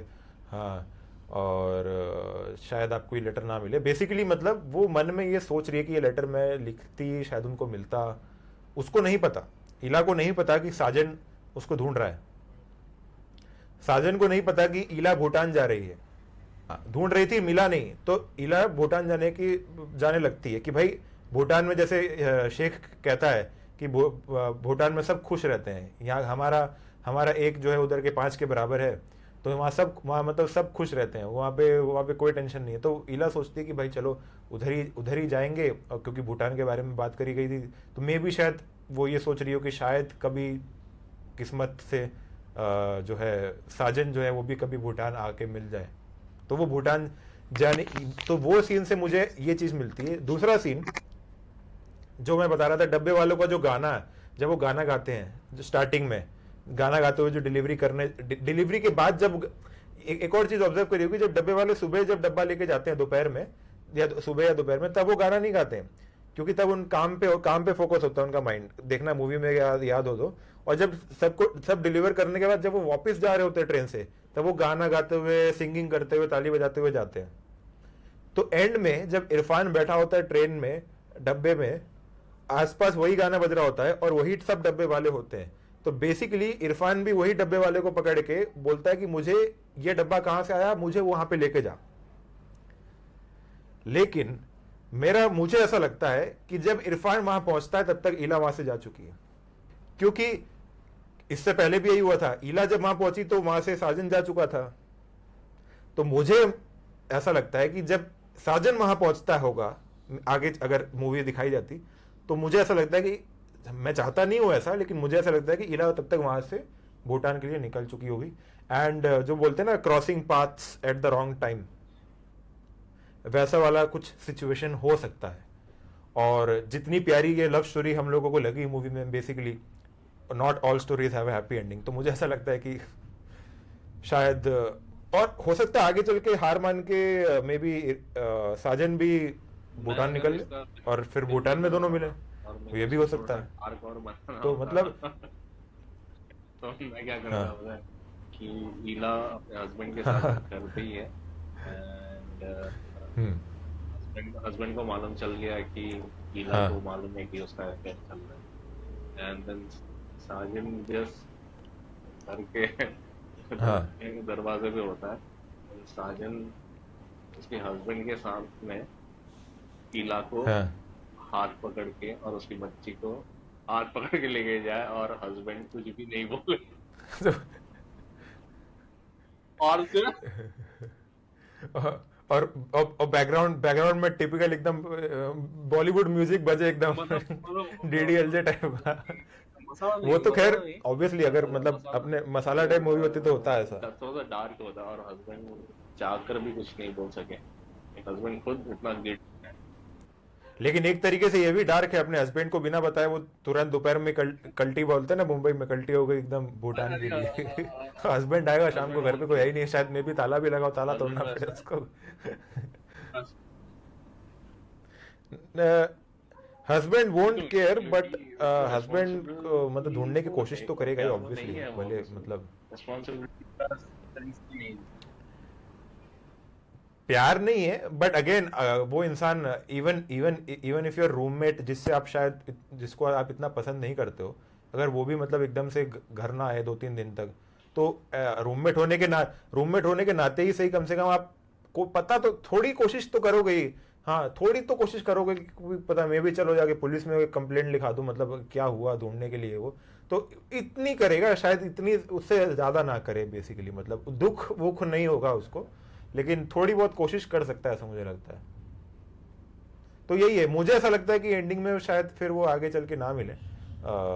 लेकिन एक्चुअल में फिल्म कंपेनियन एक यूट्यूब चैनल है अनुपमा चोपड़ा का, उसमें रितेश बत्रा का ये जो डायरेक्टर है उनसे भी शायद अनुपमा चोपड़ा ने ही पूछा था कि सब लोग ये जानना चाहते हैं कि लंच बॉक्स के एंड में क्या होता है, तो रितेश बत्रा भी ये कहते हैं कि मुझे भी नहीं पता क्या होता है, आप लोग बताइए क्या होता है। कि मुझे नहीं पता इसलिए मैंने दिखाया ही नहीं एंड में क्या होता है। बेसिकली रितेश बत्रा कह रहे हैं कि मुझे नहीं पता एंड में क्या होता है, मतलब कि अगर मुझे पता होता तो मैं दिखा देता एंड में। और कभी कभी क्या होता है कोई मूवी की ना एक प्रॉपर एंडिंग देने से क्या होता है वो फिर आप बिल्कुल ही हर चीज डायरेक्टर के हिसाब से आपका विजन बन जाता है। तो डायरेक्टर ने बहुत अच्छी चीज क्या करी कि पूरी मूवी में जर्नी अपनी आंखों से उसने दिखाई, कैरेक्टर आपके दिमाग में बसा दिए, सबके बिहेवियर पैटर्न आपके दिमाग में बसा दिए और एंड कर दी मूवी बीच में।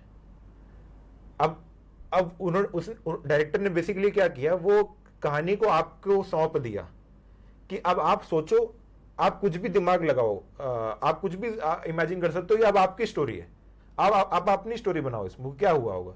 मे भी वो भूटान में जाके मिले होंगे, मे भी जैसे हर्ष और विकास ने कहा कि शायद ढूंढने जा रहे हैं तो घर पे मिल गई होगी निकलने से पहले, हाँ तो अब बॉलीवुड मोमेंट हुआ हुआ, जैसे विकास कह रहा है कि मतलब घर पे पहुंचे हस्बैंड भी हो और पता फिर हस्बैंड के सामने से लेके जाए, वैसा भी हुआ होगा। तो अब आप देख रहे हो, हाँ हाथ पकड़ के, तो अब जैसे हम 3 लोग हैं, हम तीनों के अलग अलग वर्जन है एंडिंग के, वैसे जितने लोगों ने देखी होगी सब ने कुछ ना कुछ इमेजिन किया ही होगा जो केयर करते हैं इन कैरेक्टर्स के बारे में। तो बेसिकली ये मूवी को आप बहुत पर्सनल बना देता है आपसे, मतलब अगर एक वेल डिफाइंड एंडिंग दे दो, जो कि अच्छी बात है, वेल डिफाइंड एंडिंग अगर होती है तो अच्छी, वो भी अच्छी चीज है, आपको ज्यादा सोचना नहीं पड़ता।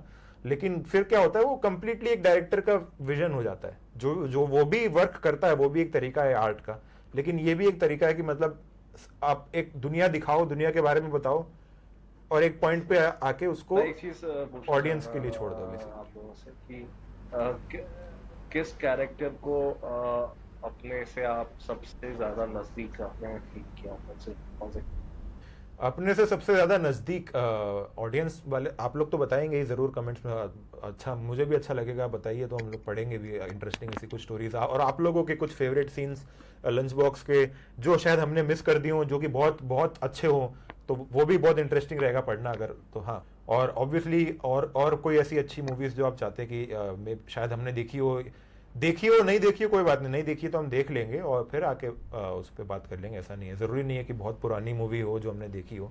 और सिर्फ मैं नहीं चाहता हूँ कि हम सिर्फ आर्ट मूवीज़ के बारे में ही डिस्कशन करें, कमर्शियल मूवीज़ के बारे में भी डिस्कशन कर सकते हैं कि वो, क्योंकि बहुत सारी कमर्शियल मूवीज़ हैं मेरे बचपन की जो मुझे बहुत अच्छी लगती हैं अभी भी, तो उसके बारे में भी डिस्कस कर सकते हैं कि वो क्यों अच्छी लगती थी हमको तब, और अभी भी हमको उसमें क्या अच्छा लगता है। तो ऐसी बहुत सारी चीज़ें, आप लोग भी रिकमेंडेशंस दे सकते हैं मूवीज़ के बारे में जो आप चाहते हैं कि हम लोग मतलब डिस्कशन करें, और तो उसके ऊपर भी ज़रूर वीडियो बनाने की पूरी कोशिश करेंगे। देखते हैं पहले ये मतलब ये इस तरह का वीडियो फॉर्मेट पहली बार हम कर रहे हैं, कैसा जाता है, क्या होता है, कैसे निकलता है, उसके बेसिस पे डिसाइड करेंगे ज़रूर। तुम लोगों ने फोटोग्राफ नहीं देखी ना रितेश बत्रा की? नहीं। हाँ, तो मैं सोच रहा हूँ कि फोटोग्राफ पे भी हम ज़रूर वीडियो पक्का बनाएंगे, तुम लोगों को दिखा क्योंकि ये सेम डायरेक्टर की है, नवाजुद्दीन ही है उसमें, और सेम तरह का ही, जैसे कहा ना विकास ने, ऐसी मूवीज़ बननी चाहिए। वो मोर और less 80 to 90% lunch box feel वाली मूवी है, और उसी तरह उसमें सानिया मल्होत्रा भी हैं, बहुत टैलेंटेड एक्ट्रेस हैं वो भी। तो हाँ, तो फोटोग्राफ मेरे दिमाग में चल रही है मूवी, जिसके बारे में मैं सोच रहा हूँ आगे कर सकते हैं। और भी बहुत सारी मूवीज चल रही हैं, आप लोग भी बताएंगे तो क्लैरिटी होगी, धीरे धीरे करेंगे, ज़रूर करेंगे। बस तो हाँ, तो ये था मतलब बेसिकली हम लोगों का discussion the great lunch box movie के बारे में, जिसमें सारे वेटरन ग्रेट एक्टर्स भी थे, और जो कि मेरी तो all time favourite Hindi movie है। और आई होप सो कि हर्ष और विकास की भी मतलब टॉप लिस्ट में कहीं ना कहीं तो आती होगी हिंदी मूवीज में। तो बस अब इस वीडियो को, इस डिस्कशन को या पॉडकास्ट को, आप जो भी कहना चाहें कह सकते हैं, डिस्कशन, रिव्यू, हालांकि मैं इसको रिव्यू नहीं मानता हूँ। रिव्यू बहुत टेक्निकल लगता है, मतलब हम मूवी को जज कर रहे हैं। मैं मूवी को जज नहीं करना चाहता, बस जो मूवी हमको पसंद है उसके बारे में डिस्कशन करना। जैसे हम हाँ अपने आपस में बैठ के हम डिस्कशन करते हैं, तो कैमरा ऑन करके डिस्कस कर लो भाई, हमको देखने वाले लोग जो मूवी पसंद करते हैं वो भी उनको भी लगेगा कि हाँ भाई एक डिस्कशन के पार्ट है वो। तो बस यही मेरा एक आइडियोलॉजी थी इस तरह का कंटेंट चालू करने के पीछे। तो अगर अच्छी लगती है आप लोगों को तो आगे ज़रूर और बनाएंगे इसके ऊपर। तो बस तो मतलब बेसिकली ये डिस्कशन करके, हालांकि कैमरा के सामने हो रहा है ये डिस्कशन करके, मतलब मुझे ऐसा लग रहा है मैंने मूवी दोबारा से देख ली एक तरीके से। मतलब अभी देखी तो थी, और डिस्कशन करते करते इमेजिनेशन में बहुत ताकत होती है। मतलब आप बहुत कुछ मतलब रीलिव कर सकते हो मोमेंट्स को आप, ना सिर्फ मूवी के, अपने लाइफ की भी बेसिकली। तो ये अच्छा है ये डिस्कशन। ऐसे तो जनरली रिकॉर्ड नहीं होता है, रिकॉर्ड भी हो रहा है। तो अगर हमको भी कभी मन करेगा लंच बॉक्स के बारे में, हम लोगों के क्या ख्यालात थे उस टाइम पे, तो देख सकते हैं जाके। और अगर कुछ लगेगा कि भाई और कुछ ऐड होना चाहिए था और हमने नहीं किया, बहुत कुछ तगड़ी चीज़ें हम और मिस हो गई हो, तो पार्ट 2 भी बना सकते हैं। लंच बॉक्स के बारे में तो जितनी बात करो उतनी कम है, तो कोई वो नहीं है। तो पार्ट 2 भी बना लेंगे, ऐसा होगा तो। ऐसा कुछ नहीं है, ऑलरेडी मतलब वीडियो 1.5 घंटे से ऊपर, तो 1-1.5 घंटा हो जाएगा शायद मेरे ख्याल से। हाँ, तो अभी के लिए इतना ही रखते हैं। और उम्मीद करता हूँ कि आप जो जितने भी लोग देख रहे हैं, जितने चुनिंदा लोग शायद देख रहे हैं ये वीडियो, इस एंड इतना पूरा 1-1.25 घंटा जितना भी वीडियो है देख रहे हैं, उनको पसंद आया होगा ये वीडियो। और अगर आप इतने एंड तक जुड़े हैं तो बेसिकली मैं ऐसा मानता हूँ कि आप जो पहली बात मूवी लवर होंगे, और क्योंकि अगर भले आपने शायद लंच बॉक्स आपको शायद हालांकि अगर आप मूवी लवर हैं और आपको लंच बॉक्स पसंद ना आई हो, ऐसा तो बहुत रेयर चांस है। लेकिन अगर आप इतने एंड तक देख रहे हैं तो बेसिकली आप या तो मूवी लवर तो होंगे ही, और द लंच बॉक्स मूवी के भी लवर तो पक्का होंगे, ऐसा मुझे लगता है। तो हाँ, अब इस वीडियो को बंद करते हैं। और जैसा मैं कहता हूँ, उम्मीद करता हूँ आपको अच्छा लगा होगा हमारा ये वीडियो। और रिकमेंडेशन ज़रूर दीजिएगा कमेंट्स में, कौन सी मूवी के बारे में आप डिस्कशन चाहते हैं। कोई भी मूवी, एनी मूवी, हाँ, कोई भी लैंग्वेज की, ज़रूरी नहीं हिंदी भी हो, Tamil, Malayalam, Hollywood, French, Italian, कोई भी मूवी हो, एज लॉन्ग एज एक्सेसिबल हो किसी OTT प्लेटफॉर्म पे, आप बिल्कुल रिकमेंडेशन दे सकते हैं, कोई दिक्कत नहीं। हम ज़रूर उस पर बात करने की अगर हमको वो अच्छी लगेगी तो। किसी मूवी की बुराई करना मैं बिल्कुल उसके पक्ष में नहीं हूँ, क्योंकि मैं खुद आर्टिस्ट हूँ, तो मैं बुराई, कितनी भी खराब मूवी क्यों ना हो, मैं उसकी बुराई कभी भी नहीं करता हूँ, क्योंकि भाई हर मूवी बनाने में एफर्ट बहुत लगती है। कुछ लोग होते हैं जो फार्मूला मूवीज बनाते हैं, लेकिन उसमें भी उनकी कोई गलती नहीं है, क्योंकि बहुत सारा पैसा जब होता है ना, जब कमर्शियल सिनेमा बनता है तो बहुत पैसा होता है, वो उसको और सिनेमा में क्या होता है, कमर्शियल सिनेमा में कुछ कुछ फॉर्मूला है कि जिससे ऑडियंस जो है वो इंटरेस्ट लेती है आपके फिल्म में। जैसे पहले होता था, अभी भी होता, आइटम सॉन्ग्स डाल दिया, गाने कुछ डाल दिए, कुछ ऐसे डायलॉग्स डाल दिए, कुछ ऐसे अजीब से एक्शन सीक्वेंसेस डाल दिए बेसिकली। तो ये सब चीज़ें होती हैं, फार्मूला जिनको कहा जाता है, फार्मूला फिल्म्स जो कहते हैं, वो चीज़ होती है जो मुझे थोड़ी अजीब लगती है। लेकिन अगेन वो भी चाहते हैं कि मूवी सक्सेसफुल हो, उनका मोटिव अलग होता है, उनका मोटिव होता है कि मॉनेटरी सक्सेस हो, लेकिन वो भी चाहते हैं कि भाई हाँ हमको सक्सेस मिले। रद्दी मूवी वो भी बनाना नहीं चाहते हैं बेसिकली। तो हर मूवी की रिस्पेक्ट करना बहुत ज़रूरी है, हर आर्ट की रिस्पेक्ट करना बहुत ज़रूरी है बेसिकली। तो बस बहुत ये ज्ञान देने वाला वीडियो नहीं है, तो मतलब हाँ, तो इस वीडियो को बंद करते हैं और कमेंट्स में ज़रूर बताइएगा आपको कैसा लगा, और रिकमेंडेशंस भी ज़रूर दीजिएगा। मैं हर एक रिकमेंडेशन को नोट करूँगा और हम देखने की बिल्कुल कोशिश करेंगे। और प्लेटफॉर्म भी ज़रूर बताइएगा वो कौन से प्लेटफॉर्म पे, ताकि आसान भी हो जाए। हम लोग को तो बहुत मज़ा आया, हम लोग को मज़ा आया। अगर हम लोग के मज़े में आप लोग को मज़ा आया तो सोने पे सुहागा है बेसिकली। तो हाँ, तो मेरी तरफ से, हर्ष या रोहित की तरफ से और विकास की तरफ से बाय बाय। अपना ये ड्रिल तो खैर है ही, ये ड्रिल तो आप लोगों को पता है, ये सब समझदार लोग हैं यार। मतलब लाइक शेयर सब्सक्राइब तो मतलब करिए, अगर अच्छा लगा होगा तो करेंगे, फिर भी फॉर्मेलिटी है, बोल देते हैं, हर्ष ने बोल दिया, सच्ची बात है। तो हाँ, अपना ध्यान रखिए, टेक केयर, और मिलते हैं आपसे अगली वीडियो में। Be safe, bye. और मेरी अम्मी हमेशा कहा करती थी कि कभी कभी गलत ट्रेन भी सही जगह पहुंचा देती है।